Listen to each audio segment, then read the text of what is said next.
Men do not roar. Women roar, and they hurl heavy objects.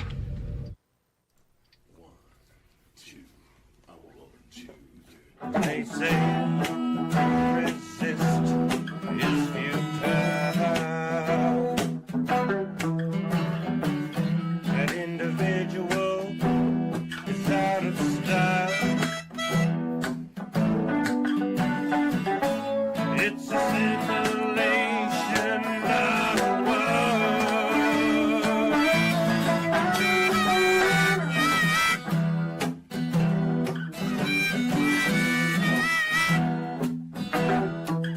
but I know less about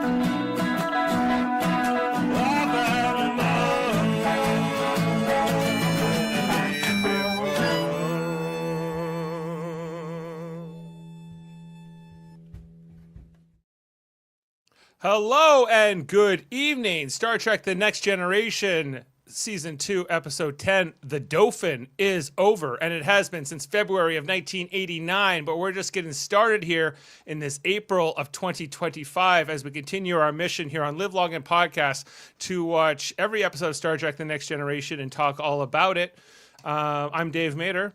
We're live streaming here on YouTube and Facebook and Twitch, and we have audio versions out there wherever you get your audio podcasts. And I got a great panel here to break it all down. Coming in first, it's the man with all the relationship advice. It's Jody Simpson. Indeed. This chick is too high maintenance. Don't bother. But he loves her, Jody. He's in love with her. Wesley loves anything with 2 feet and a heartbeat. It's never going to be the same again. It was supposed to be Justin Velociraptor, but, you know, he's got some headaches. So coming in to fill in is the world by himself. It's Chris. It's true. I'm here to talk about, you know, the classic story of boy meets girl, girl meets boy, boy fall in love with girl, girl turns into the Fly from Jeff Goldblum. It's going to be a wonderful episode. Yeah. Well, I'd watch that movie. She turned into a light bulb at the end. And coming in here last, she saves her hair for emergency costuming needs. Coming in with the bangs, just like Salia, I think that's her name, right, in the episode. And the color of the shirt, by the way. It's Heather Narduzzi. Hello, everybody. I can't wait to dive into this episode together. Yes. I'm really pleased with my hair. Thank you. Thank you. And I will start off by saying the fashion moments in this episode almost make up for the Alassamorth fuckery. Yes. Yes. Whoa. We're a family-friendly show here. Are we? Are we? Stop fucking swearing. Jesus. It's news to me, too, Heather. I wasn't aware, but... I have never been part of anything family-friendly. So we're okay. No, that's why you throwing that out there was throwing me off. Of course, we have the live commenters. Hi, Sam Sam from Newfoundland himself.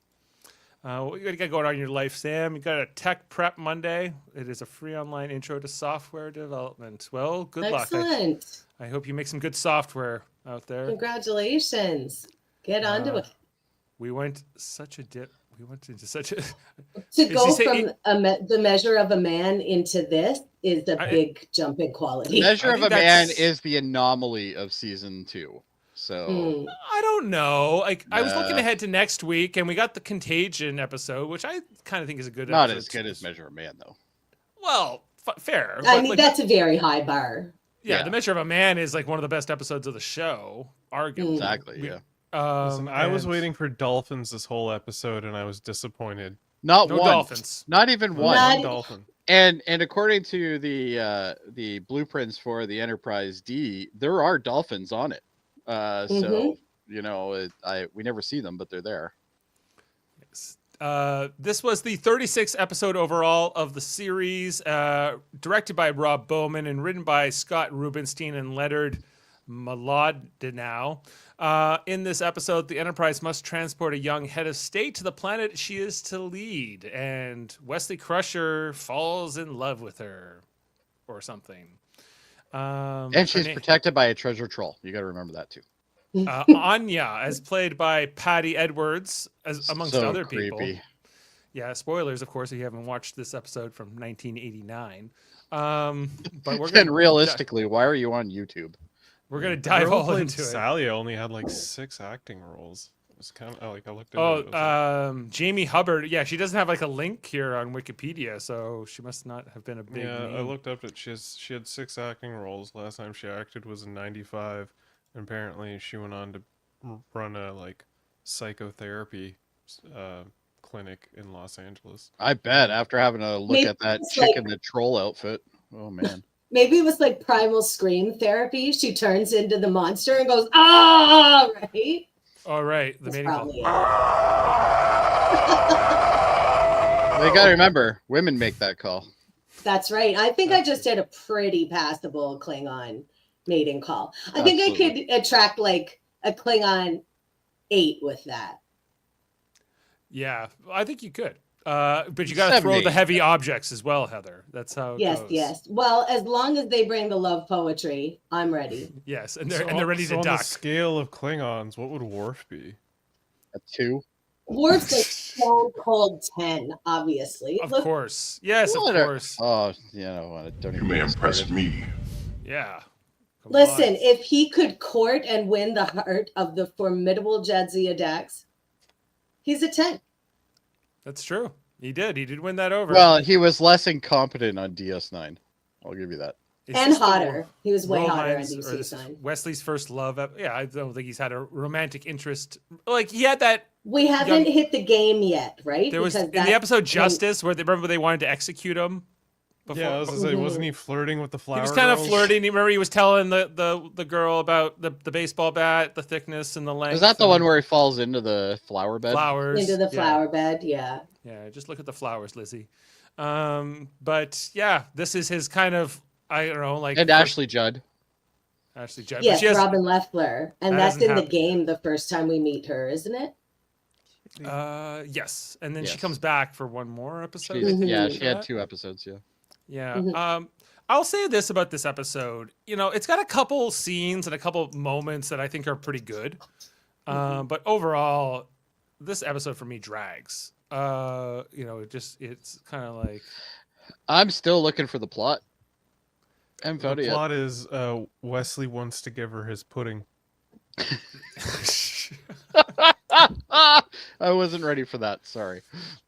yeah. Just, No, he put it back in the replicator. Did he? Can he replicate a spoon? Why is it Oh, always he the just fingers? hands her this bowl of pudding and she's like, thanks. Well, the one bud." thing I've always wondered is if they could replicate pretty much anything, how many sex toys are on the Enterprise? As many as the replicator can bang out. yeah. Well, he drives literally. the ship, and his name is Data. He's fully functional, you know. They got He the is holodeck programmed as in well. multiple techniques. Multiple techniques. Yes. We've already gotten so far off track, y'all. we have. That's because this conversation way better than this episode. Come on, Jody. There were some great moments. Let's look at them. I can't wait were, for you to there were. point them out for me. Like when the Enterprise is at warp, and there's that young ensign there. Ensign 80s Kristen Wiig. She looks like Kristen Wiig in the Wonder Woman Cheetah movie. Yeah, I don't know. There It's was awesome. some. I'm into it. I feel like there was an energy here between Riker and her. Mm-hmm. Like Riker's been on a date with her, maybe a couple dates, and things have happened. The only I'm thing I gonna- can say in this episode is I'm pretty sure Guinan and him got together after this episode. I think you might be Mhm. right. That's the Yeah. best moment of the episode for me. We'll get there, but I Yeah, can't for me wait to too. talk about that. But- I had but- forgotten but- it was in this episode. So But Ensign Too Much Blush only has one line, so there isn't. listen, it was the 80s, okay? We didn't It was know any time to better. blush. We didn't know. We didn't know didn't know how to any better. blend. We didn't know how to contour. It was blush, and that's it. And it was orange. Yeah, Saying Ensign Riker Gibson. said, "I'd let you drive the ship." Yeah, Or- you want to? Ever driven a starship? Yeah, you can drive. You Baby. wanna? Go ahead. Yeah. Just- anyway, because yeah, Wesley doesn't have to be at the helm very much in this episode. He's kind of running around the other parts of the ship. So I think we get a captain's log where this is explained why they're going to take this person to their another planet. But anyway, meanwhile, LaForge, when they get there, says, "Hey, I need to take the warp engines offline, Captain, for a little bit, do some maintenance work." for a couple hours before we can go to warp. So they're already at their destination here in orbit. So Jody down in engineering asks Wesley to go get him a magnet so he can, for the repair work. For some reason. Magnets, bitch. Go get me a magnet. Science, bitch. Meanwhile, That's right. up on the bridge, they are having. They're trying to establish audio communication with the people that they're going to transport to their next destination. There's all this interference. We see that the planet does not look very hospitable. It's, barely humanoids would not normally be able to survive. It looks like the amount of blush that's on that chick's face. The same amount. It's just a close up of the blush palette. It's just a close up. Yeah, this is all that is. So they are eventually. Here we go. We got corrected. The game is reviewer. Ashley Judd's second episode. Her first episode was Darmok. So she was seen in Darmok first. She's in Darmok. Is Darmok before the game? Yeah. I guess it has to be. Guess so. Yeah, it's because Darmok is the season 3 premiere. Is that was right? Wesley on the show No. during that episode? During Darmok? I think he had already left, right? He was away for a bit. Maybe it's the season 5 premiere. I don't know. I don't remember. Hello. Anyway, we're gonna get through this cold open, guys. Okay, we're doing it. So right. there's when they finally do establish communications, they compensate for the interference or whatever. They ask, "What species are you?" And Picard's like, "Human," and she's like, "Excellent, beam us up." So they head down to the transporter room while Data's in command, and they beam into the transporter room thanks to O'Brien. O'Brien's, man, he's getting some work this season. And we meet Anya, who is like the governess of Celia, who is the head of state. I think it's Data who gives us the background that she is like the daughter of two people from two different sides of a civil war, and the hope is that she'll be able to be like the new, I don't know, like princess or queen that is going to unite the factions and end the war. So she's also the cousin of Kai Wynn. She's very good. I know that. I was gonna say that outfit is very much giving Space Pope Karen. Yes, Kai Wynn absolutely. realness. Yeah, and she's got that. She's got a bit of the Gowron crazy eyes going on here. Oh yes, she could play Gowron. This one. Mm-hmm. Wolf. But Celia's immediately from the time we meet her, she is curious and interested in the ship. She's only lived on this planet with the woman, the governess, Anya, for her whole life. So she's like, "Oh, I know all about matter, antimatter conversion and energies." And they say, "We can give you a tour of the ship." And Anya's like, "No, there will be no tour of the ship." And Celia just goes, "Oh, you're right. I can't do it. There's some looks here, but what are they gonna do? That's their mission is to be a taxi service here and take them to their planet destination. So that's what they're gonna do." So while Anya and Celia are being escorted by Picard, Riker, and Worf down the corridor, guess who just happens to walk by with a magnet? It's Wesley Crusher, and love at first sight, everybody. I love it. The violins come in, the music swells. He's so in love. And they've got his pompadour at full attention. Yeah, they're like his love episode. Yeah, and she notices that pompadour. It's raised for a reason, Mm-hmm. And they called it puppy love. No, they called it getting written like a 12-year-old talking about it. So Celia notices Wesley with the magnet, which she of course knows all about, which apparently can rip your blood cell, the iron out of your blood cells. Well, technically any powerful magnet could. That's pretty powerful. Yeah. And so, but Anya says, "No, talking to boys, Celia. We have to get to the quarters." No, she says, "Walk ahead of me." Walk ahead of me. Stop. She doesn't even acknowledge him at all. She's like, "Just walk ahead of me." Yeah. Stop looking at that dorky kid with the pompadour. The look Worf is giving him right now. Yeah, Worf's just like, "Can you keep it in your pants there, pal?" But then Riker kind of like, "I know what's up, Wesley. I get it," And yes, Riker's like, if she was a mm. little bit older and I was a little bit younger.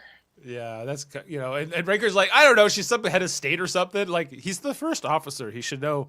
Yeah, you would think he would know who's coming on the ship at this point. He would be a little bit more up to date on the briefing, but he's not. He doesn't pay attention. No, he doesn't pay attention. He lets Data handle the details. So he says, "I don't think you have much luck here, Wes. You know, you're gonna have to. She's been for big things, so don't get too excited." Well, Wesley's he's got a full pomp here. And Wesley, you don't have a big thing, so move on. Oh, he disagrees. Anyway, so Biggest one in 4 counties. so that is our cold open. So we're right away. We're like, okay, I guess this is going to be a Wesley Crusher love story. Now, what's interesting about this episode too is that after the credits, we don't get our title card right away. There's like this has got to be some kind of a record that it's like 40-50 seconds before the title. We get this whole scene here where Wesley's checking out his hair in the mirror in his quarters. Like, that's a fine looking pompadour. Oh yeah. Then Data shows up because I guess Wesley called Data away from the bridge so that Data could come down here and explain to him who Celia is. Seems like a great set of resources there. Like you might as well just run with it. Yeah. Exposition. Yeah. And Data's like, well, we don't really know much other than, she's meant to unite these 2 warring factions, and that's about it, really. That's like where the writer's on meth, there's absolutely no logic to this story. Like it just silly. Because it's more interesting to have Data come down and tell Wesley than it is for Wesley to ask the computer and fucking Siri reads it to him, Yeah. I wonder if there would have been another character that he could have called. He could have gone back to engineering and maybe like anyone. And Jody could have maybe given him these details. I don't know. Because later, why not Data? Data is literally walking Wikipedia right here. That guy is the 3rd in charge of this ship. Why the fuck is he talking to some idiot kid about some kid? Right. Jody's correct. Is that that is correct. Specifically, we see Picard and Riker leave the bridge. We specifically watch Data take the captain's chair. And then, in the next thing we know, Data's being called down here to give all this information to Wesley about his new love interest. Ensign Too Much Blush is probably running the fucking ship. Okay. All right, fellas, you're right on this one. I think it's well established that literally scene to scene in Star Trek, like hours to days can go between stuff. True. So it's not like he was just on the ship. And he might have been. We don't really know how much time. You know what? If you're just gonna show up and just throw out logic, Murphy, you could just leave. All right. Here, actually, we do know this, Chris, is that Jody calls Wesley to say, "Hey, where's my magnet?" Yeah. Right. So it has to have been long enough that Jody asked for that magnet, and I think he thought Wesley was coming right back with it, but no, Wesley decided to take a pit stop to his quarters to check his hair and call Data down to tell him all this to freshen up on the axe. You live in a world where there's replicators, and yet you're sending some idiot kid to go get a part. Why don't you just replicate it? Or why not? It's a magnet. Everybody knows you can't replicate magnets. Oh, you can definitely replicate a magnet. Maybe. Well, maybe. I don't know. They're not some superpower or anything. Like, come on. So I'm just joking. After that whole scene with Wesley and Data in the quarters, we finally get our title card. Title card. Yeah. And then we see on the bridge, Picard is now back in the chair. He's talking to Troy, and Troy's like, "There's something off with them. Like, they're not quite what they say they are, but it's I don't know quite how to pinpoint it, Captain." So he's like, "I'll get to the bottom of this. Let's put on the viewer. Let's call down to the quarters. Hello, can we turn on the camera?" "Sure you can." How's it going? "How would you like a tour of the ship?" And she's like, "Yeah, I love a tour of the ship." And he's like, "Oh, great. I'll send someone down to meet you." But Anya says, "No, there will be no tour of the ship for you." And Celia's mad. Anyway, up on the bridge, Data is explaining. What was he explaining here? It doesn't matter. Jack's Law 2.0 says, why don't they make the latinum that Ferengi wants so much what the replicator uses to make stuff and fix all the plot holes? Well, they do establish in one episode that latinum can't be replicated, and that's why it's valuable. And that gold is actually useless because it can't be replicated. That's why. So I want to That's know why right. this That's episode's not called the Dauphin. Because last time I checked, that just means the son of the King of France or something. Like What? it's Well, because she's meant to be the heir to rule oh okay. this Maybe. kingdom, right? Right. She's like the crown princess, I guess. I want to hear from the people in the comments. Give us a better name for this episode, because it couldn't be that hard. The fly. That- Okay, I would like to say right here, this outfit and this hair, this is my favorite guest star fashion since the series started, except Loxana Troy, obviously, and Michelle Phillips, and we'll remember Paris. I'll tell you She right has now. amazing outfits. Younger Jody would be all over that girl on the right. All over her. Cashmere? Oh yeah. Her hair is gorgeous. She is beautiful. And I really love what they've made this outfit out of. It looks like chenille velour and like the ties. I just Yeah. think I love it. It's really cool. I could have Velour done with a brighter cashmere or color, something? but that's just personal preference. Now, I also read that that's Madchen Amick, yes, it is. who was auditioned to play the role of Celia. And then And they didn't give it to her. That's they a didn't shame. give it Wasn't to tall her. enough. She was also in Sleepwalkers. Do you remember that? Stephen King, where they turn into that's monsters. where I know her. Okay. Mhm, that's She's who from she is. the prequel Twin Peaks film as well. Oh, and cool. Twin Peaks proper. And then she was on ER. She was on Sleepwalkers. She was also on the CW drama Riverdale.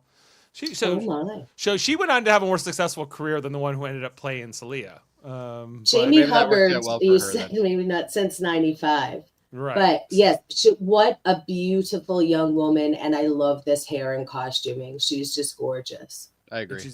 This outfit she's wearing is not bad looking, I'd say. She's got some slits down the sides and everything else. So it's we It don't looks really like know. they just took a really fuzzy towel and just cut it up. Or like Yeah, like a fleece, towel like or- the fleecy that's been washed a lot of times, you know? Oh yeah, where it like bunches up. Yeah. Yeah. But this She needs a younger, fabric shaver. That's what she needs. Anyway. this younger woman that Celia's speaking to, we don't quite know who she is right away. Of course, we've all seen this episode many times, but upon the initial viewing, you're like, where'd Anya go? Who is this? But it turns out that this is Anya, just in a different form. So if you're Anya and you have the ability to do this, why would you walk around as her? Probably to Probably to be project- more intimidating.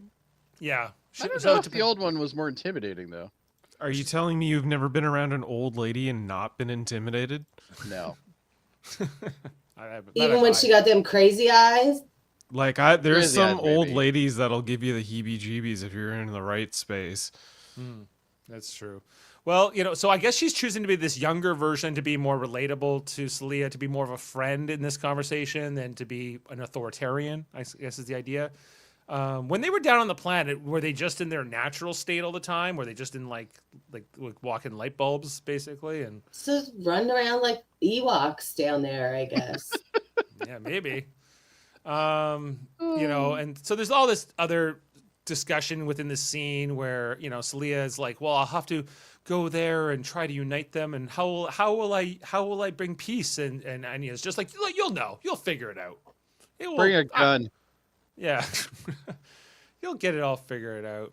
Oh, look at that outfit. Oh. It's not bad. It's not bad. looking, I'd say. I love the like thicker detail too, like around her hips and her arms. It's giving like Yeah, and Barbarella in space, like Jetsons kind of.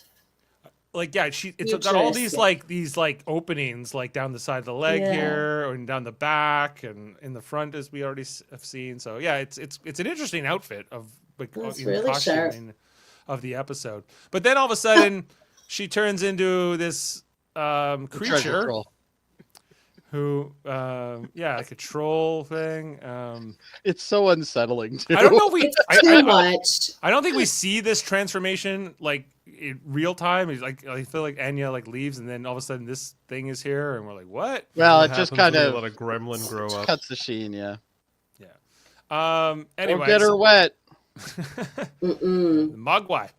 And then so in engineering, Jordy's looking up here at Wesley, who's supposed to be fixing the warp core or whatever, and he's doing a piss poor job of it. Everybody, he's not focused. He even drops the scanner thing, and this is where the dialogue written for 12-year-olds comes in, because it's like the dialogue is like, "Oh, she's just perfect." I'm like, dude, you've known her for 15 seconds, 20 seconds, maybe. she's perfect. Piss off.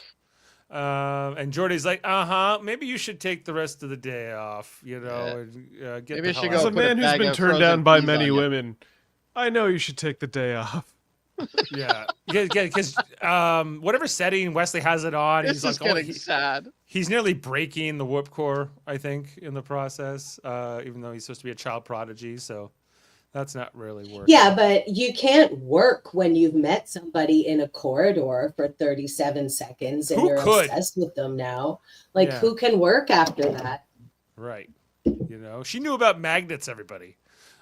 She did. I'm gonna tell you, that's hot.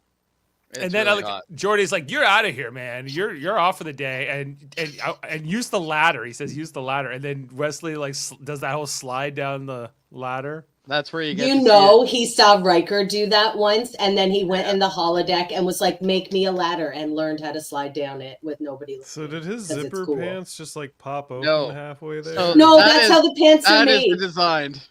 And it's Ashley's pet peeve. She hates those pants. She does hate those pants. They are such garbage. Yeah. I think it's kind of. I but- like his outfit. But yeah, but you're totally right, Chris. That Better than the sweater. Wesley's like, well, what do I do? What I ask her to have a conversation, then what? And eventually, Jody gets mad, but it's because Jody has no idea what advice to give him. As we'll find out. Well, that it's Jody not like Jordy knows how to do anything with women either. eventually, Jody gets married and has kids, but Eventually. but he's I not- thought that it was just it was like out of character for Jordy to snap at Wes like that and be like, "I don't have time for this," and like bark at him about it. I guess, didn't- but Jordy that does try to didn't ring fix the true for warp me. core. Jordy because does get a little crabby in some of the seasons, though, so I Yeah. wouldn't say it's totally out of character. I guess it would be out of to keep a character if they ship were in running. 10 forward and Wes was asking him about that, Yeah. but he's literally trying to fix a warp core. So yeah, maybe Well, in and the kids retrospect, and the kid's sitting it's there using a understandable. laser right beside the fucking warp core, and he's like fucking around. It's like, yeah, no, I think it's probably a good call. to I'll send him fix the home. warp core, Wes. Okay, you Yeah. go on. Go You- go get relationship advice from somebody who knows better than me. Go So hit on your monster. That is how the Klingon lures a mate. Would. what Wes doesn't quite know what to do with that advice. That actually, go back one. Go back one. So the face that you see that Wesley's giving you is the same face I give every time somebody tells me that Worf can act. he can't act. I'm like, what? Look at those teeth. Look Oh, at yeah. him. Come on. He can act in makeup. Okay. Yeah, he can. Anyway, he's so great at the scene, and then he's like, I he's think like, so too. the woman does it. The woman doesn't. The men doesn't roar. Men do not roar. Women roar, and they hurl heavy objects. I like how he gets like aroused when he's Yeah, the heavy objects thing is what really did it for him. And he starts to go off here, and like Data's eventually like looking up and goes whatever, and he goes, yeah, he ducks a lot. The man, he has to avoid the heavy objects. I think then Data pitches in with his advice, which is like, well, you're probably genetically compatible, and you could have offspring together, if not for like the cell degradation or something or other. And then, but Wes isn't interested in any of that yet. He just wants to go on a date. He's not looking to have offspring yet. Then Hi, Brandon. Let us know what you think of this episode. what's up? How season 2? I'm liking season 2 so far. You know, Yeah, me mostly. Like too. they're you know, like not every episode's a hit, but I'm enjoying it. It's and got then, 30% episodes are good. Like, The choices for this were interesting. So after Wesley finishes his conversation with Worf and Data, then Picard comes on the bridge. He calls down to Celia, and Celia, he's like, "Can I turn on the viewer again?" But of course, Anya is in her Munchkin form, so she can't be seen on camera. So they got to get her out of the way, and then, oh, it's okay. Please turn on the viewer. Did now. you notice that this is like the only episode I've ever seen where they actually ask permission to turn the viewer on? It's 100%. Yeah, because like almost every other time that this happens, Picard would just show up on the screen and he'd be like, "So, how's it going?" He wouldn't ask questions.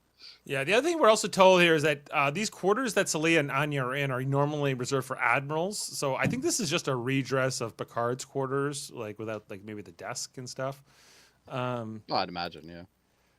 And so, but Celia does want to go on this tour that Picard is offering, but Munchkin does not like it. Munchkin comes over and speaks in Munchkin talk about not being able to go. It's hard to take this. Y'all, this is why people who don't like Star Trek make fun of people who like Star Trek. This is why, right here. Absolutely. And most of the original series. I don't know. Is this any different than an Ewok or a Chewbacca? Or yes. Yeah, but this is the thing. It's this looks not like they glued the eyes on. Also, it's not in context of like a planet of Ewoks, and that this is so jarring and ridiculous. It's a randomly chosen jarring form that has no explanation or tie-in whatsoever with this apparent species that can ultimately turn into gaseous light forms. I think this is actually what happens when llamas evolve. They evolve into old ladies? Oh, the anamorphing. Oh yeah, that's some sweet anamorphing going on there. It's pretty sweet. Kai Wynn appears. Kai Wynn. And she's not putting up with any of Celia's guff, I'll tell you that much. She's like, "No, you may not go on the tour. You'll stay here with Safe. You're not to be messing around. That's my job."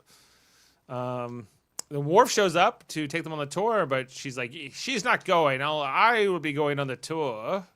So Worf leaves with Anya. Wait, can you bring that back one? That's knit. I didn't realize when I was watching it earlier, but like the whole cowl and everything, that's all knit. Yeah, it's like a knit texture. Yeah, that's really cool. Here. And then she's got like this scarf thing that kind of goes over top of it. But anyway. Too bad they didn't spend the same amount of time on the creature costume as they did knitting her that cowl. Yeah. Norman pointed out the Federation as an Uber service transports aliens they practically know nothing about. Yeah, good point, Norman. So basically Uber. Yeah, he's right. Yeah. So Celia's She's in mad quarters. now. Now Wesley has turned to Commander Riker for some relationship This is the advice. only good scene in this entire show. Yeah. It's so good. So he's at the bar in 10 forward, and then Riker's like, "I got an idea. Let me show it. Let's go talk to Guinan." So Guinan, Let me go hit on Guinan. Can I get your help for a minute?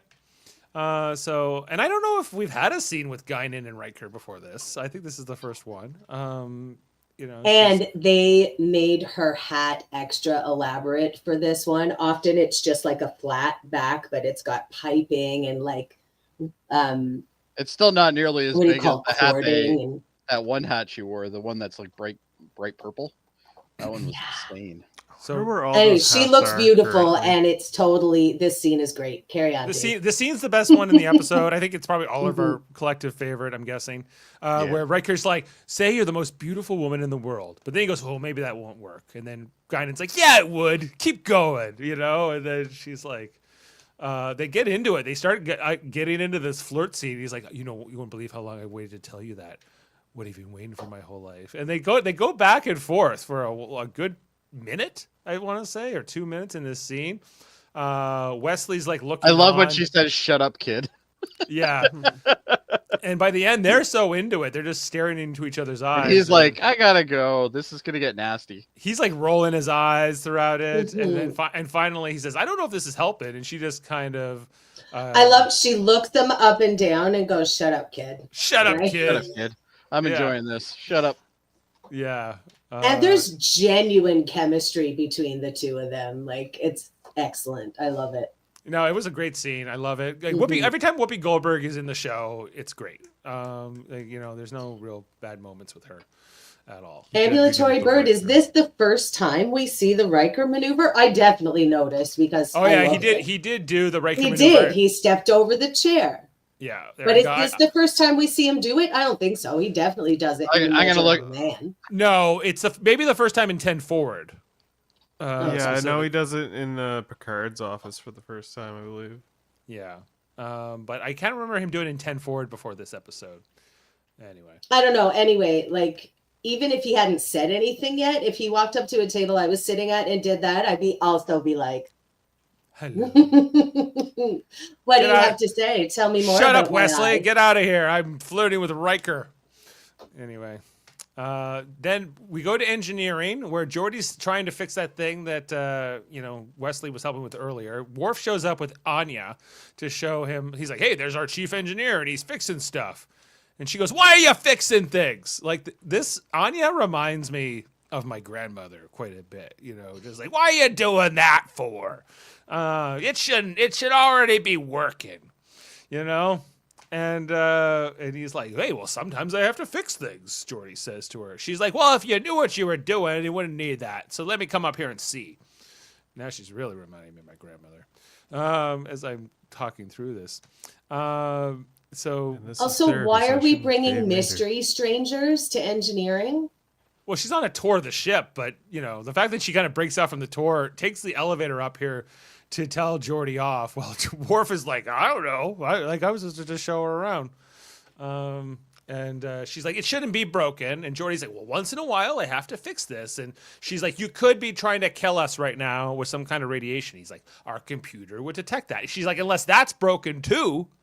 And I'm like, she's got some points here because the computer routinely does break and there's always something going afoul. But, Jody's not super thrilled with this whole conversation. Eventually, Worf calls Anya down, and she's like, I'll be back later to inspect your progress. I don't know if that ever happens, but she's not messing around when it comes to Celia. She's gonna protect her. So I just checked out that stat. The first time the Riker maneuver was ever actually seen on screen was in season 1, episode 18, Coming of Age. Yeah, I think we noted it when the it first happened. time he ever did it. Yeah. Yeah. So Wesley, after that whole thing with Guinan and Riker, he goes on his way. He goes to Celia's quarters directly, which an unarmed guard, security guard out front, and he's like, "Ensign Crusher, what can I do for you?" But Celia just opens the door and she goes, "Yay, come on in, Wesley." And the security guard's like, "That's probably the fittest guy to wear one of those uniforms in this show yet." That dude's stacked, man. He's fine. Like in most of the main is cast. He? It looks padded to me. I think he's probably wearing the muscle suit underneath. Mm-hmm. But I think so. They almost all are. Yeah.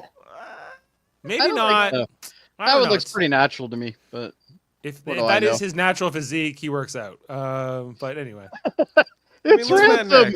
It's Ransom, yeah. It's his early Ransom in his ensign years. Yeah. Ransom, it's Ensign Ransom. He's got to work on his pecs, So then I think Wesley really likes it. Wesley goes into the quarters under the pretense of showing Celia how to work the food replicator. Yeah, what he was really trying to do was saying, "I know how to make sex toys on this thing." Yeah, let me show you. She wanted something sweet, so Wesley orders up some kind of chocolate mousse, I think. Pudding. This kid's terrible. What he should have said was to give her his pudding. It's a pudding pop. Pudding. Really. He should have. He should have started off when she said she wanted something sweet. He'd be like, "I can't replicate myself." Yeah. I also do want to point this out. Like back in like the 1980s, when like the replicator was still like this new kind of idea, I think in some ways, and it was still like this is not the first scene with them replicating something with this much attention, but I don't know. I always thought it was amazing back when I was a kid. Every time they did it. No, it was fascinating. Yeah. Too bad we don't have it. Amazing today. Yeah. So she, as I mentioned already, she starts eating the pudding with her finger. Yeah, clearly innuendo there. Yeah, and he mentions she that finger the pudding. Gotta finger the pudding. Finger the pudding. The best thing about this is is her reaction. Yeah. Apparently Wesley had been to the planet that this chocolate mousse comes from, where they aged the bean 400 years, you know, and that it's a cool place to go. That's She's quite like, a scowl you got there, Heather. she's like, I know. I'll never go to all these places. She's like, well, So wait a maybe you minute. can. Wait a minute. She fingered bean pudding? Oh, goodness. We're Let's stay on never, fo- we're let's stay never going to focused be here. on a panel again. Yeah, what a combination I have here tonight. I Yeah, gotta this tell is you. a bad combo. So, anyway, but so we leave Celia and Wesley, and we catch up with Anya and Worf, who are now in sickbay as Dr. Pulaski is doing this exam on a guy who's got encephalitis, I believe. I absolutely hate this scene. This scene is so bad. I hate it. Mhm. Is it the fight specifically? No, it's everything about it, including the dialogue. She's like, there's no chance of it, and she's like, well, mathematically there is a chance. It's like, That disease is contagious, she says, and he goes, "Well, no." She's like, "Our system would protect you," and like, she's like, "Kill the patient now before he can kill us all with his disease." so Brandon says that he's missing tips. So he is. So he is. They fell off. Oh, He had them that's earlier. probably all that screaming he did earlier. Yeah, he He just probably. shook off and fell. This was an early morning where they forgot to put them on. I think Brandon, or it was late night. Who knows if they shot this? Anyway, so then Pulaski's having kill my patient. I would never have any of it. And she's like, if you won't take action, I will. And so we see Anya transform here in this amazing special effects for 1989. I just want to point that out. Wait a minute. Okay, don't change the scene yet. The perspective of both of these people do not match in any way. In the episode, it happens very fast, so you can't. This is Well, still... she's green screened at this point. But that's when you look at that image right now, it's clearly green screen. The perspective is off. But she's gonna turn into a big monster. And Worf is looking at the wall, not actually at the And monster. do you notice that the scarf. monster still has the scarf on? He still has the scarf. Hey. of it. There is nothing that says you can't be a hairy monster and still be fashionable. I feel No. like it Listen, absorbs the scarf. even hairy monsters love a jaunty scarf. It's true. Yeah. But then the scarf does disappear. Everybody, don't worry. By the end of the Aw. transformation. And I just want to point out the fabulous acting that Worf is currently doing. Yeah, Worf has a No phaser. Acting phaser hard. in hand. Let's go back 1 second. Reaching for what phaser? He's got one of those little phasers, the Type 1. Worst It's with his pips. security officer ever. He's like, I wish I Let's had go my back- pips Let's right go now. back one more scene before his hands. Yep. No. I just want, did he like? Because you don't see like a sidearm on him there at all. At It's all. not, no, because the no side that he was sidearm, no pips. These are demotion merits like happening right now. This man could get in trouble with Worf is upper the management. fucking Maybe worst. like, I if he stand doesn't by have it. a phaser, what was he reaching for? Yeah. So then Anya in her monster form goes after the patient, but I don't know. Like I guess Worf wrestles Anya here, and they get into it. You want to call it that? Worf got his ass kicked. Is really what happened. He held his own. Barely. It's not good. Yeah, it's like this fight. What are these jars of Kool-Aid? Unclear, Over on the but radiator? they will always be Actually, there. So what that is that is the 24th century's version of the slush puppy machines, because they always have blue and red. Those are the two flavors. Yeah, And that's what that is. those right there. jars of whatever they are will be there throughout the entire show. Like, I don't know if I've noticed them before this episode though. So, No, but I'm now going to notice them every damn time, thanks to Heather. Mhm. You're Yeah. welcome. so Worf's getting maybe beat up a little bit here by Anya. Ass Uh, kicked. all these security guards show up with their phasers, and None Worf's of those fighting a guys- gold bloomian. yes, Maybe somebody could give Worf a phaser. Wait a second. Who Here, fed Worf. her after midnight? right. Where then I think Picard's like, "You will stop this right now." He uses a stern tone, and she listens. After tonsils removed, you get slushies. I like that. That one was good. That's the rule on the Enterprise. Yeah. So Anya goes back into her form, and I love how Worf is ready to like bash her across the face in her old woman form. Do it. And then Do it! Picard's Well, he like, couldn't no. beat her up as a monster, so he's like, now you're a little old lady. Oh, and now I'm I gonna got you punch where I you." want you. Now I can be the security officer they deserve. I will bitch slap you. All right. Anya's like, I'm more powerful than all of you, and you can't tell me what to do. And Picard's like, maybe, but I'm the boss of this ship, and you're going to go to your quarters, and you're going to stay in this form, and that's the end of that, Missy, you know? And she's Nobody's like, really fazed by the fact that she can shapeshift. no, but we know that there are other shapeshifters like the Cameloids, you know, so this isn't, and we haven't met the changelings yet, but there'll be yet another species that can do basically the same I mean, thing. this further, feeds into my conspiracy theory that Animorphs and Star Trek are part of the same universe. Maybe. God. And there's Do the Animorphs look like this, though? No. The kids No, can they look turn into better generally. Animorphs, but there are Andalites, and the Andorians look very similar. The one's bipedal, the other one's a Centaurian type creature. And then there's the ear slugs that take over minds. Oh, familiar. ear slugs. We know what ear- those. Like in Wrath of Khan. Mhm. But I like the bugs from Conspiracy. well, they take over your mind. But we also know. Remember that episode? Just like the ear. I think it's called "Whom Gods Destroy." It's the one with Garth of Izar in the original series. Oh, and yeah. he has the ability to transform into or at least make himself look like he's other people, and he learned this from another species at some point. Maybe this is the species. So it's like a skill you can also learn depending on who you're dealing with. Anyway, so Anya, Hey, look, that guy brought a phaser. he brought a phaser. He doesn't get to use it, and then At least somebody has one. Worf They and only Picard got have a 4 little conference phasers. here. That's why Morph didn't have one. Oh, okay. Worf's like, she's too powerful. What are we gonna do about her? And I don't know. Picard's just like, I don't know. Pulaski's like, give her a slushie. She's dangerous. She'll feel better. Give her a Then we slushie. got Wesley on the holodeck with Celia. Seems This to be, is beautiful. this looks great. Like, it looks really good.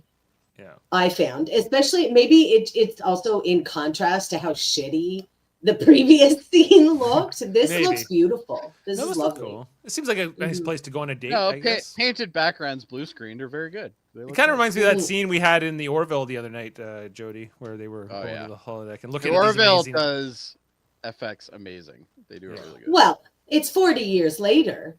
Right. Well, Surely they should. This looks pretty good for '89. I'll say that. It does, yeah. It looks and a really good, TV I budget too.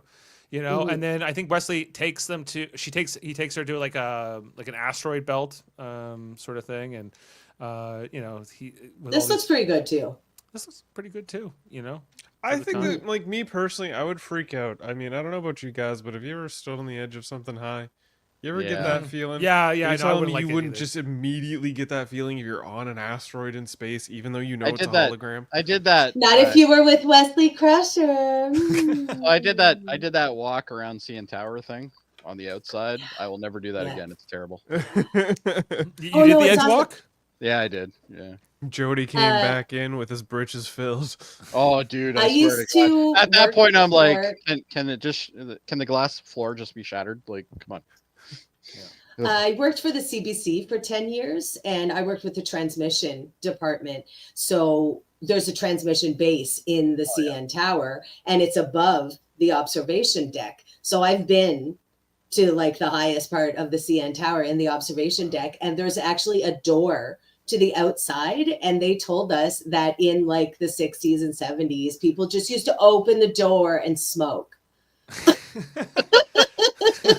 That sounds Just, like a good. step out and That's- smoke on the At the top, top of the tower. CN Tower. That's a Yeah. 60s Canadian thing for sure. Yeah. Right? I I mean, know. I they love that. showcased And I was that like, with the can we film do Canadian it Bacon. now? I smoked did at they? the time. I was like, it'd be cool, guys. And they were like, absolutely not. No.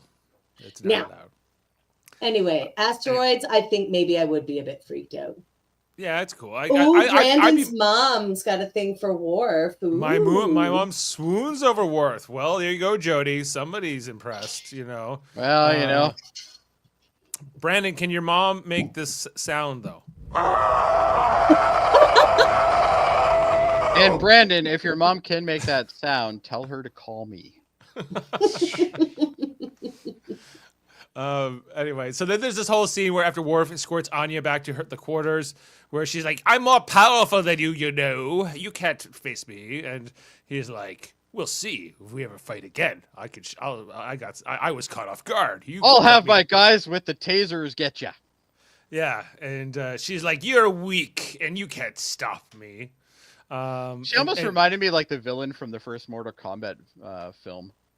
Yeah, She's like, "You can't stop me." Worf. She also Shang says, Tsung? like, Yeah, this is Shang Tsung.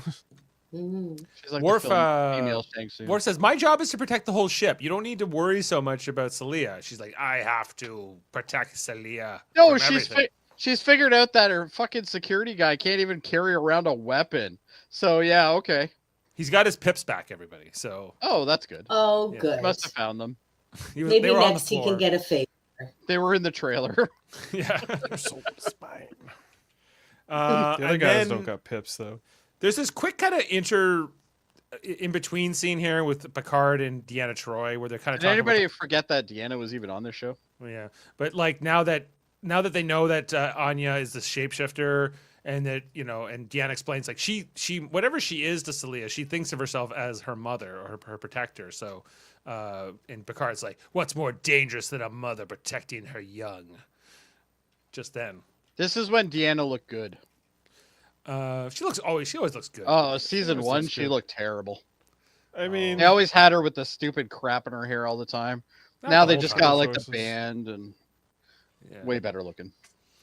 It's I get into it. I But then, think she looks great in all the different eras, but I do agree that the snatched up kind of space beehive hairstyle wasn't the most Better. flattering. Yeah, that's true.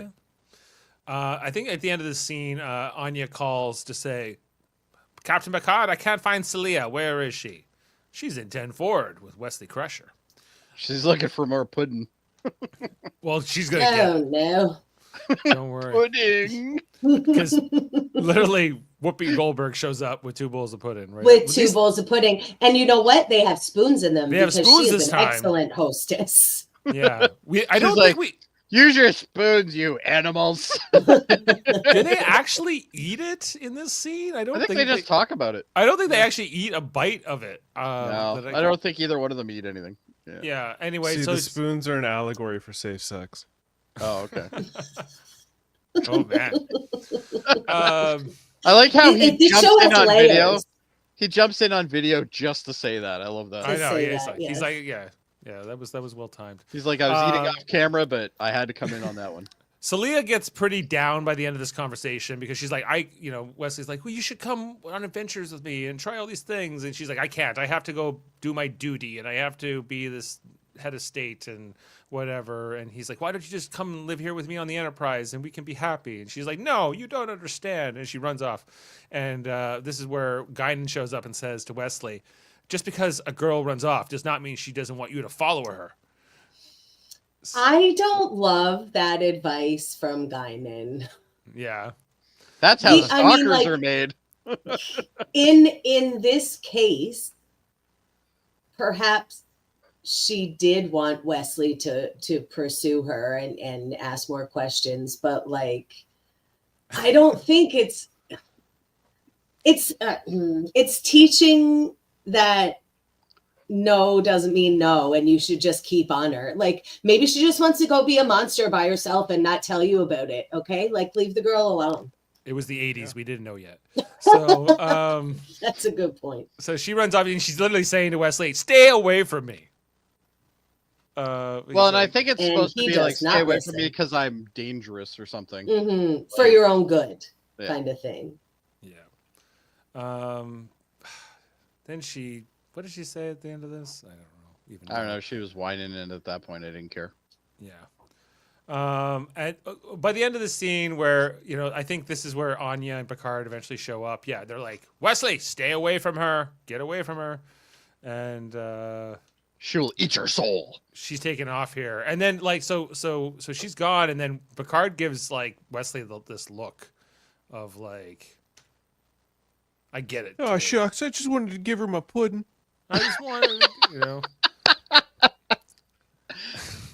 Actually, what I'm thinking is he's probably like, why did I let those fucking kids on this ship? Yeah. That's probably what.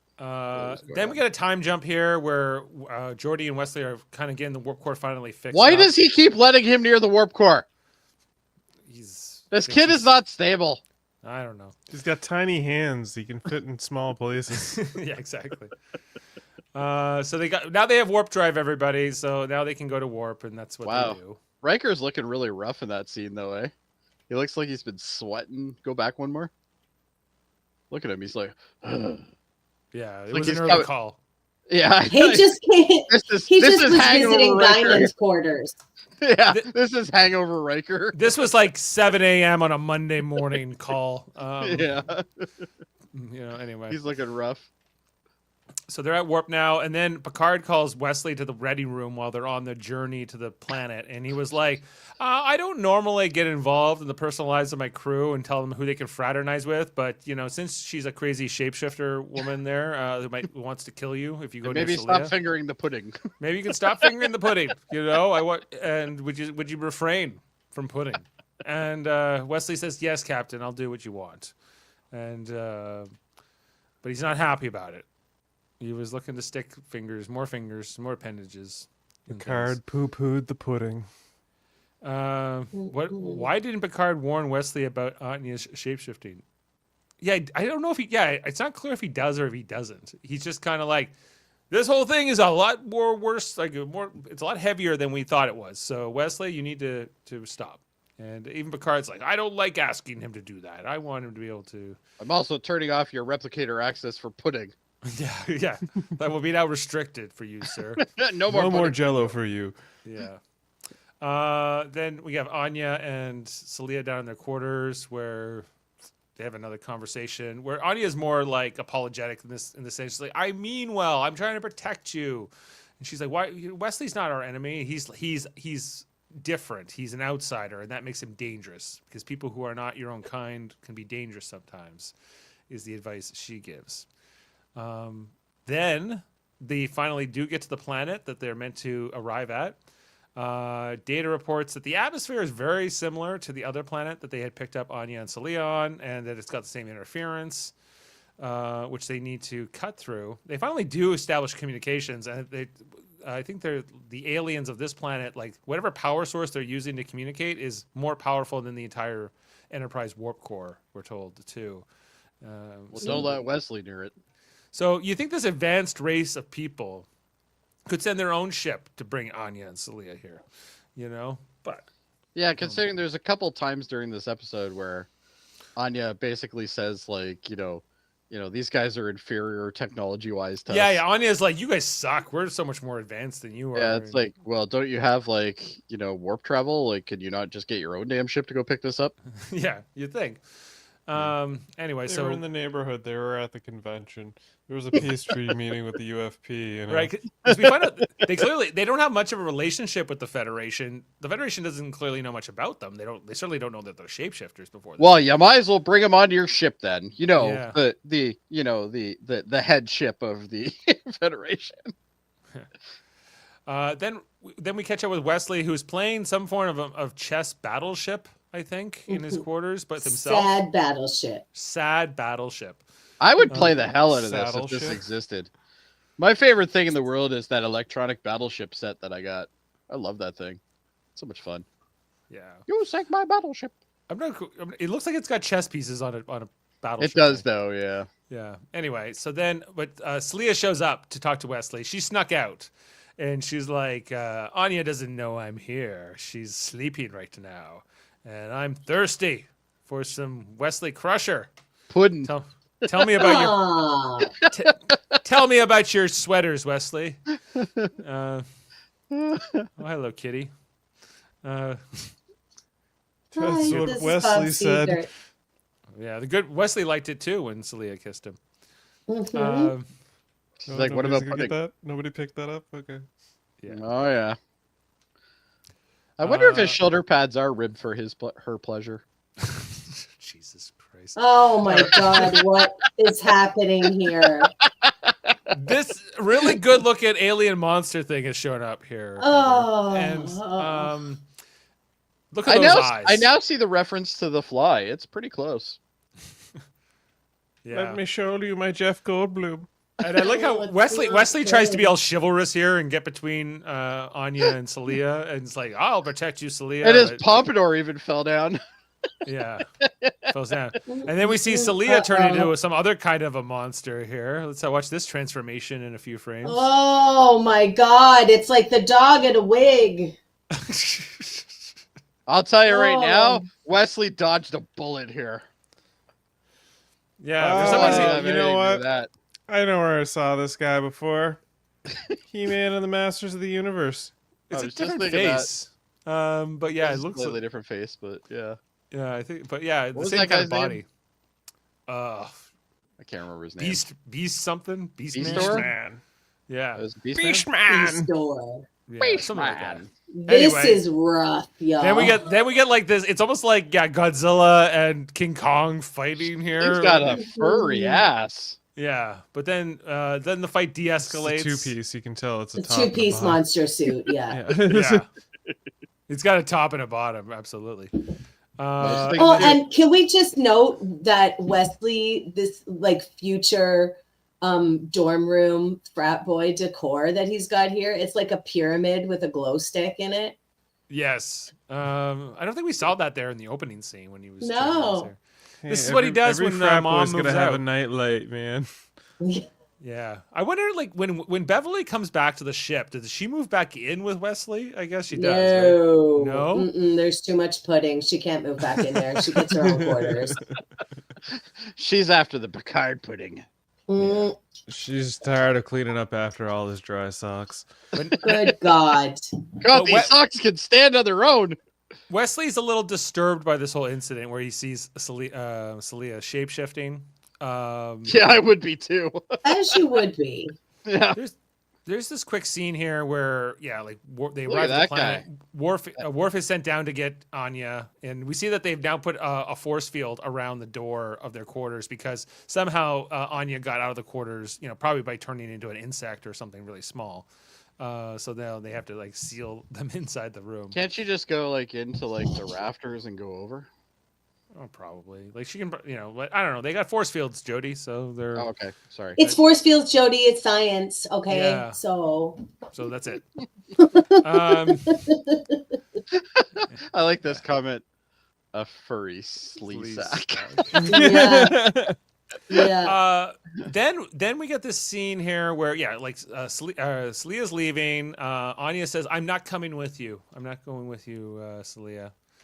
I've done my job now. I've protected you your whole life, and now I'm going to go live on the moon of this planet."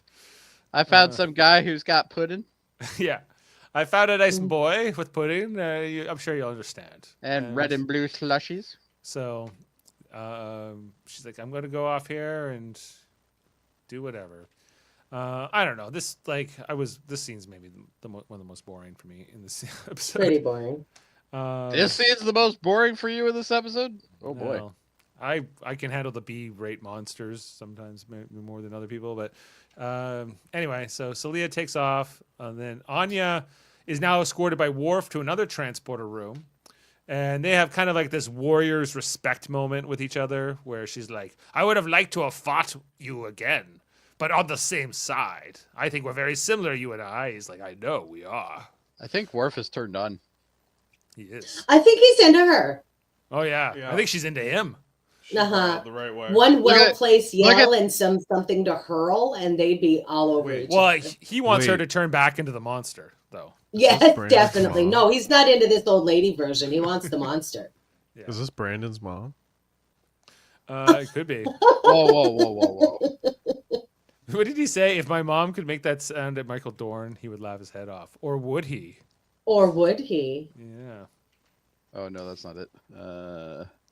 Oh, here it is. Oh, Wesley's sad now. Yeah, Wesley's, so Celia shows up to say goodbye to him, basically, in his quarters, and he's giving her attitude. He's not happy with Oh it. shucks! I just wanted to give you my pudding. Yeah.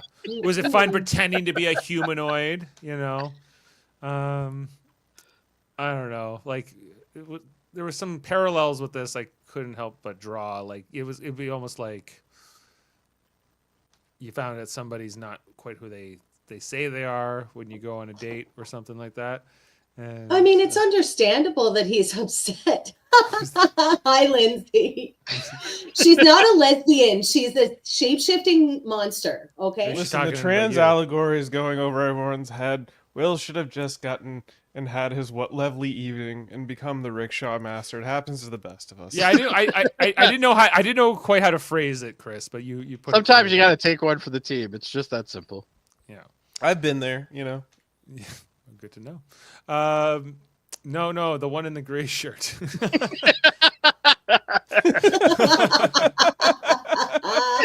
That is Miss Wesley Crusher, darling. Yes. And as we already explained, ribbed for her pleasure. Yeah. So anyway, Celia talks about their true form being incomprehensible to us or something, and anyway, he kind of gives her the cold shoulder, if you will, and then sends her on her way. I mean, it makes sense that he's pissed because that's a pretty big thing to not disclose to your first love, right? That you're a shape-shifting monster. Yeah, and that he doesn't really know who she is, I guess, is part. Yes. part I of think it. he was just worried about all the hair in the pudding. I think that would have been the bigger problem. Yeah. Anyway, so they got the coordinates. They were getting ready to beam down Celia, and just as she's getting on the pad, of course, who is it? It's Wesley with a bowl of pudding. You know, as One is last tradition. Finger. what's that movie with John Cusack where he holds up the boombox? You know, Say anything. say anything. It's like that moment here. It's say a anything. box moment. Yes. Yeah, I brought you some pudding that you could stick your fingers into, Hey, Celia. hey, guys, No spoons, hasn't babies. Chief O'Brien been through enough? Nope, he's got to watch this. This is it. He's like, this is not in my job description. They This is should part have. of his sentence in Hard Time, reliving this moment. Remember over the and DS9 over again. episode where he was locked up, and it's like, and he's like reminiscing over all the things that have happened, and it's like he should have brought this up to attention too. I saw this one time where like Wesley brought pudding onto the transporter. That asshole. no. I was He's like, cleaning it up for a week. We need a new collective bargaining agreement. Bashir, did I ever tell you about the time I saw two preteens finger pudding? He was a union man. One of a them was a union ball man. of light. Anyway, so she turns into a big ball of light here because she can't Mm-hmm. beam down. She has to beam down in her true form. She can't beam down in this form. Mm-hmm. But she so- beamed up in that form. Good point. I don't know. Listen, you can only beam up. You can You only- can't yeah, beam down. The up filter is beamed better than up the down because- filter. Yeah. She said that she couldn't beam down in that. She has to beam down in her true form because she's meeting her people. right. I guess on yeah. the way up, she wasn't seeing her people, right? Oh, okay, maybe. Yeah. Yeah. Hey, you One thing know who else I have moved to- into a ball of light and disappeared? Kess Kess is on terrible. Voyager. But That's anyway, not gonna win Jody over with a Kess argument. yeah, you're not gonna win me over at all with a I Kess. feel like argument. there was another instance of an alien being like, "Let me show you my true form," and then they became light. I think There that have was a been. DS9. This is not the Traveler? first time they've done this. There's an episode, Transmorphosis or something like that, where Yeah. like Beverly Crusher's got a John Doe who turns the into guy, the guy who's literally just light, yeah, Transfigurations. I feel like that's the name of the episode. something like that, yeah. Look at Right. Riker. He's gorgeous. Riker's like, "Good on Riker's- you, Wesley." You know. Riker- He's like- going straight to Guinan's after this. Damn boy, you give her that pudding. Yeah. That's what he's saying. And then she beams out and out of his life. Now, do you think? Now we know that Wesley Crusher will go on to explore other planes of existence. He'll join like with the Travelers, and And then he'll show up in a shitty episode of Picard. he's also Yeah, in. you fall in Prodigy. love with a space wizard, you become a time wizard. Right. So, do you think that? Do you think he Simple was? logic. He could. Do you think he ever went back to see Celia again after this? No. Like because he could have. He could have visited Nah. her. Nah, he's getting like that interdimensional pudding. He's all about Naomi Judd. Oh yeah, for sure. Yeah. Naomi Judd. Oh, No, it's not Naomi. Ashley but Judd. Ash- Maybe it's Winona. I Judd. mean, all three So- of them. Yeah, all three of them. He's just a Judd He's a guy. space well, they're all cowboy. Judds, but they're all different ages. Mhm. Anyway, we got our final scene in the episode while Wesley's enjoying a glass of club soda at the bar, looking kind of I depressed. miss my pudding. Yeah, but it's space Oh, club shucks. soda. You know Oh, it's shucks. Yeah. 10 Fords out of pudding. Guinan notices him here, and it's not Dinah bad. looks gorge. I love the outfit they've got her in, and this It scene really is looks a good nice in way every to close episode. out this episode. Yeah, he's just kind of moping around here, and then she shows up, and he's, she just does this whole. I love this though. This is How's the pity party going? He's like, well, Mhm. I loved her, and it will never be the same again. And she goes, yep, you're right. You'll never love anyone like her again. But it will be different. But it will always come back to this one, your first love. So You always remember your first ethereal light being.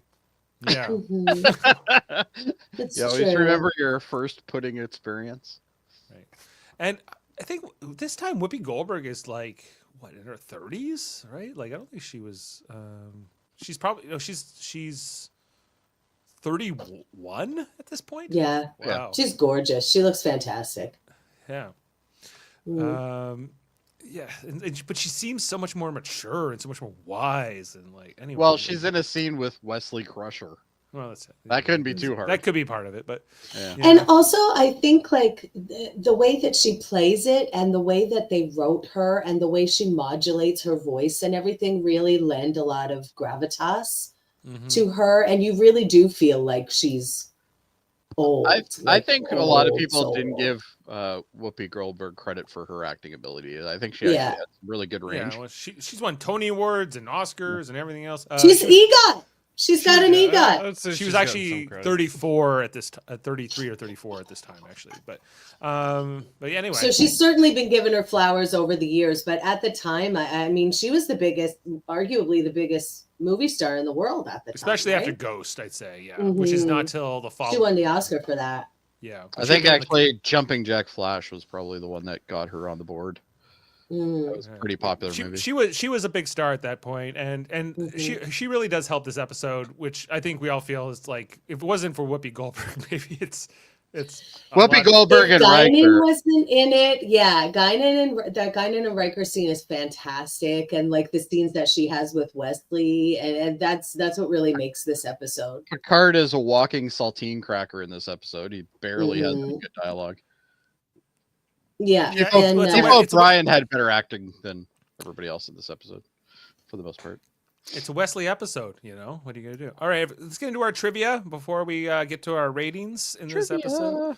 Fun fact, details, not sad facts. Here we go. Don't get sad. sad facts. 'Cause Yeah, we there's have also one that says sad facts. sad facts discovered by Dave. Discovered by Dave. Oh, I put it on the other day.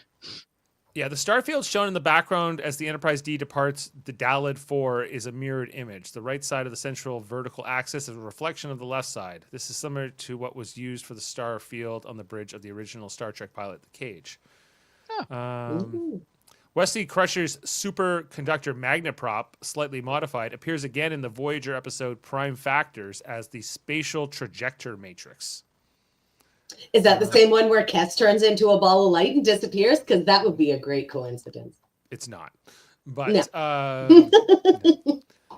the electronic chess game seen in Wesley Crusher's quarters as modern props rental that has been made for RoboCop as the Nukem board game for the Oh end of the my God, commercial. it is. You're right. Yeah. Oh man, now that I think of that, yeah. Once I remember Nukem, I'm like, oh yeah. It also appeared as a set dressing in Back to the Future Part 2 in the 2015 Marty McFly's Home Den. Oh, The- okay. Nice, fun. The game pieces seen in this episode were previously seen on a version of three-dimensional chessboard as well. So Yeah, lots going on with that battleship thing. And who would have thought it? That's yeah. more interesting than most of this episode. In this episode, Wesley Crusher states that we have only chartered 19% of our galaxy. But in the episode where no one has gone before, set 1 year prior, Kaczynski had noted a figure of 11%. So did they map another 8% in 1 year? But Kaczynski also had no idea what he was doing. Yeah, Kaczynski was also an idiot. So there's Yeah. also that. Mhm. So he probably Who had do the we wrong believe? numbers. Some idiot or Wonderkin Wesley Crusher? Hey, ask the Americans. They'll give you an answer. They always have one. Will Wheaton later recalled, I used to get a lot of mileage out of this joke I tell at conventions. The first girl that Wesley fell in love with turned out to be a shapeshifter who turned into a hideous monster, after he had expressed his soul to her, which happened a lot to me in my personal life. And I was glad Star Trek was able to capture that parallel. I don't think that's that funny. Maybe I didn't tell it well. It's delicious. No, I don't think you could make that any better, Dave. Okay. The director of this episode, Rob Bowman, remembered, "This is a decent show about Wesley Crusher falling in love for the first time. I just felt that there was no real conflict there. We did our best we could with a simple story." That's barely a story.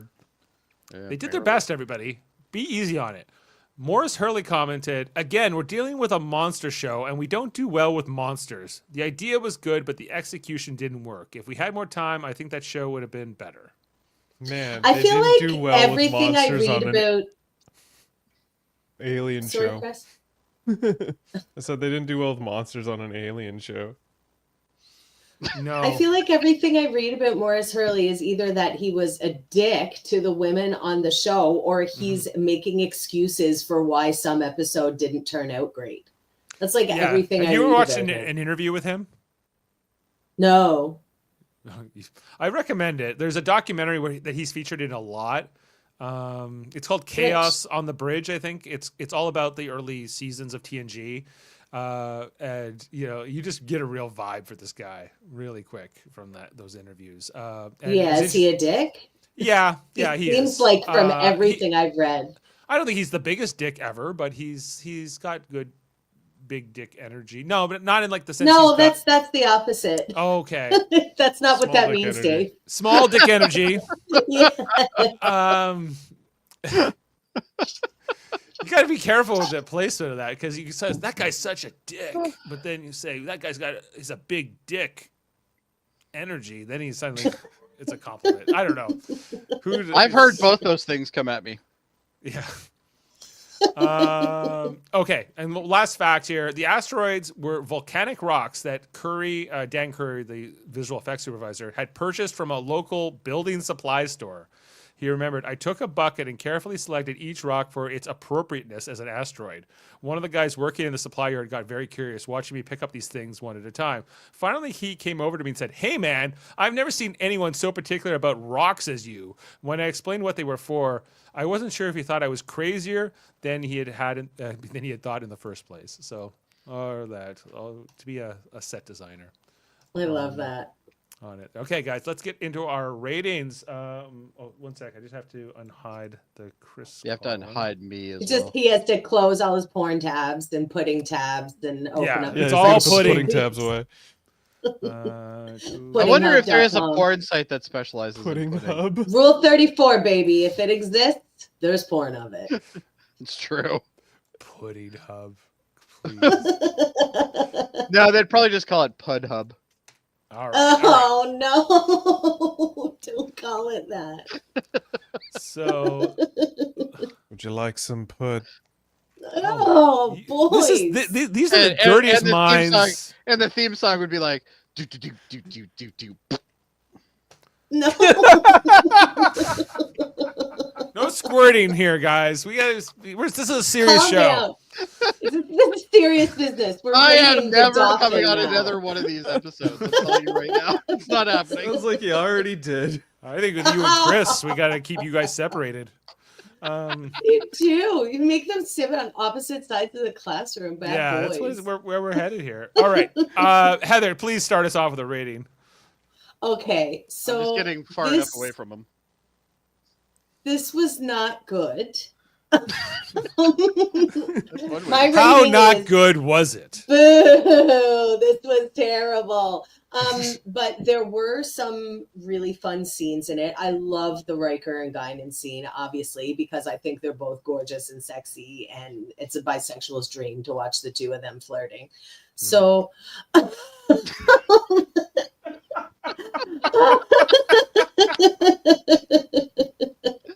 Oh man.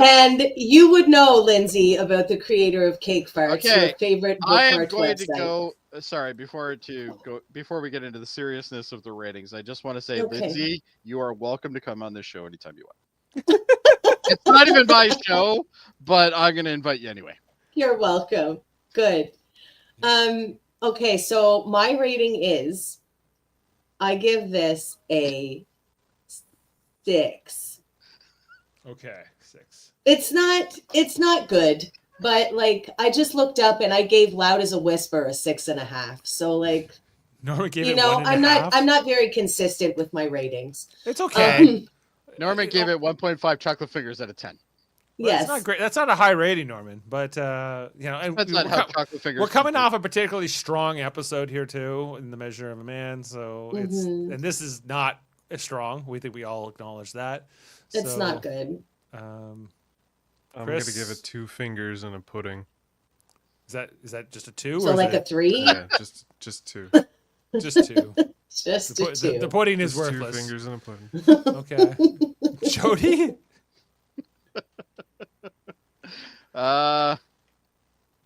You know what? I'm a 4-finger in the pudding kind of guy. I'll take 4. Good lord. Okay. So Doesn't even work his way up at all. Just yeah, like it's not my favorite episode by any means, but it's not. You're just a pudding hater. I think there are worse episodes than this, so I'm kind of I'm in the Heather territory. I think I'm gonna go with 6 as well. Yeah. So 4.5 is our average here. This I has feel like that's about right for this. That's like 4 fingers and a thumb in the pudding. yeah. And was it Brandon who was asking how we're enjoying season 2 so far? Yes, I believe so. Well, there you can see the numbers right there. We've been ranging from like as high as 10 on The Measure of a Man, all the way down to 3.9 on Loud as a Whisper so far. So and this is that wasn't a good one. yeah. So But okay, we did have some really good ones. We've just come off of A Matter of Honor and The Measure of a Man. Yeah, A Matter of Honor, we also those really are hard liked. to follow And up. Matter of Unnatural Honor was Selection good. wasn't bad. It's not like an amazing episode, but there's been some highs and lows here so far. So just to be clear, most of you rated Louder Than a Whisper worse than this episode. How is that possible? I think this is better than Loud as a Whisper. Really? Okay. Yeah, I don't think they're about the same for me. Like they're roughly Like, don't get me wrong, they're both garbage episodes, but yeah, They're not great. I think that this is better just because like I think it's mostly the Whoopi Goldberg of the episode and she's not even in it that much. But hey, 3 of the 4 fingers I gave it are for Whoopi Goldberg and Jonathan Frakes. So the next episode we're reviewing is called Contagion. Oh God. So That's this a is great screenshot. I actually think That's this is so good. I think this episode is pretty good, as I recall. Yeah. It's all about the Iconian gateways. We get some Romulan action in this episode. We get to see Toronto City Hall. So like all those things are going to appear in the next episode. But I don't. the question is, Dave, Fun. is there pudding? Question is, do we have a panel yet? We do not. We have no panelists set up for this episode. Because I think by I'll the watch title, it. I I'm will only come if Heather is here as well. okay, I'm well, in. All right, you're both and in. the cat. like, Cat has to show up too. And Sandwich. And Sandwich is coming too. What about Okay, good. Murphy? You coming? We can do a double. Okay, but this class has to behave next week then, if this is the panel. Well, then maybe we shouldn't be together then. hey, there's not as much pudding in the next episode. It'll be fine. Yeah, True. but we'll True. find something else to make a sexual innuendo out of. No doubt. All right, sounds good. Okay. So I hate getting blasted on the forehead myself. See, What there you go. I'm already there. But that's not all we have going on here on this channel, everybody. You know, we have Really? other Star Trek content as Like well. what? Hey, well, Captain. I don't mean to cut you off from wrapping up, but isn't there something we should be reacting to here? well, we were going to do that as a separate stream. Ah. I was so that's Oh what I was- yeah. I forgot we were going to do that. So yeah, What are we reacting But thanks to? for reminding me because we were going to react to the Strange New Worlds trailer that came out. Oh, I haven't watched it yet. I'll stay for that. So look out! Right after we get off the air, we're going to be right back on the air to react to that. I And then- haven't seen it yet, but I'm going to tell you. Nor have Here's my I. prediction. There's going to be at least 2 episodes that have nothing to do with Star Trek in it, because that's what Fun. the show does. Yes. So But anyway. yeah, just give me a couple minutes to get that pulled together when we get off the air, but we'll be right back. Also, we have a new interview. Okay, well, a couple things. So the Orville just wrapped up. Right, Jody, on Monday nights, we were covering all those episodes up to the end of season 3. So if there are more episodes that come out at a future time, we will add to that. Here's hoping. But we don't really know if and when a 4th season will go into production. So our Monday night podcast is being replaced for the time being with a new show called For All Mankind. New to us. It's been out for what, 4 seasons now? It's been out for like 5 or 6 years now. But and somehow, amazingly, a lot of my friends have not heard of it or seen it. So we're going to be starting on that on Monday. Heather has been watching it. She's been enjoying it so far. So, we'll I had not heard of it or watched it at all until you mentioned it to me. I started watching it last night. I mainlined 4.5 episodes. The second I got home from work today, I put it back on. I love it. I can't wait for us to all talk about it on Monday. It's so great. Super into it. Me too. I'm excited. You got me excited again for this show. Yeah. And Kevin hasn't watched it all, and I think Jeff Mader is also going to be stepping into some of those podcasts. Jeff being a history buff, I think he'll have an interesting perspective as well. So look out for that. We also have a new interview series here on the channel where we are interviewing different personalities. We had a Tim Russ interview a couple weeks ago, I guess. It feels like a month ago. About 3 weeks ago, I think it was. Yeah. We also had had Sean Ferrick on here from What Culture and Trek Culture. We had a good chat. I love that guy. He's so funny. Yeah, he's a good guy, that Sean Ferrick. He is a good guy. And this Saturday, for First Contact Day, I will be talking with Steve Shives. I love Steve too. Yeah, so Steve's coming on. And, Steve's great. He makes some good content. He does. I forgot it was First Contact Day this Saturday. That's wonderful. There's always so much good content going on that day. I can't wait. Yeah, we'll have our own little interview coming out that day as well. So all of that to say, thanks for, you're still watching. Thanks for being here. Like, subscribe, share the channel. Tell us what you want us to react to and comment on and what you think about these different shows. And make sure you put sexual innuendos in the chat. All right. And guys, I'm going to play a little speech here to end the episode. It's about 40 seconds, so Jody, don't get too antsy there. Where it will end. And we'll see you next time here on Live Long and Podcast, everybody. You are the most beautiful woman in the galaxy. You don't know how long I've wanted to tell you that. But you're afraid. Yes.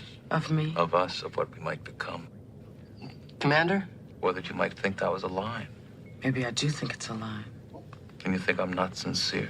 I didn't say that. There's nothing wrong with the line. It's like a knock at the door. Then you're inviting me in. I'm not sending you away. That's more than I expected. Is it as much as you hoped? To hope is to recognize the possibility. I had only dreams. Dreams can be dangerous. Not these dreams. I would let dream him of a in. galaxy where your eyes are the stars and the universe worships the night. Careful. Putting me on a pedestal so high you may not be able to reach me.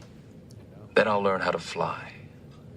You are the heart in my day and the soul in my night. I don't think this is my style. Shut up, kid. Tell me more about my eyes. See you next time, everyone. Beam up some Star Trek content with Live Long and Podcast. Tune in to X-Rated, the X-Men animated review show. Artistic interviews with graphic histories. A roundtable movie discussion with Hey, did you see this one? And movie reviews with Hold Up, a movie podcast. And while you're at it, spin a few records with Eamon on Track. Watch us duke it out on trivial debates. And let's chat about TV with the Super Mader Brothers. It's all here on the United Federation of Podcasts.